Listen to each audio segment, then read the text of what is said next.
నిమిషం నిబంధన వల్ల తీవ్రంగా నష్టపోతున్నారు విద్యార్థులు. వేలకు బస్సు రాకపోవడం వల్ల లేక ట్రాఫిక్ జామ్ కారణంగానూ కేవలం 1 నిమిషం ఆలస్యమైనా ఏడాదంతా కష్టపడిన కష్టం వృధా అయిపోతుంది. ఇలాంటి పరిస్థితుల్లో తెలంగాణ ఇంటర్మీడియట్ బోర్డు విద్యార్థులకు ఊరటనిచ్చే మాట చెప్పింది. నిమిషం నిబంధనను తొలగించింది. విద్యార్థులకు 5 నిమిషాల గ్రేస్ పీరియడ్ ప్రకటించింది.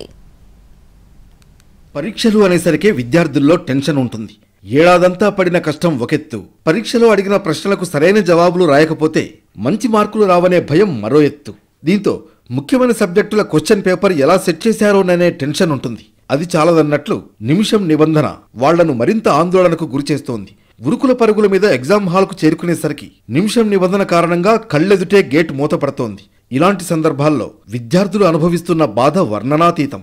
నిమిషం నిబంధన కారణంగా అనేక మంది విద్యార్థులు ఇంటర్మీడియట్ పరీక్షలు రాయలేకపోతున్నారు. ఫలితంగా ఏడాది మొత్తం పడిన కష్టం వృధా అయిపోతోంది. ఇలాంటి పరిస్థితుల్లో తెలంగాణ ఇంటర్మీడియట్ బోర్డు కీలక నిర్ణయం తీసుకుంది. నిమిషం నిబంధనను సడలించింది. ఉదయం 9 గంటలకు పరీక్ష ప్రారంభమవుతుంది. అయితే ఎగ్జామ్ హాల్కు చేరుకోవడంలో 5 నిమిషాలు ఆలస్యమైన విద్యార్థులను పరీక్షకు అనుమతించాలని నిర్ణయించింది.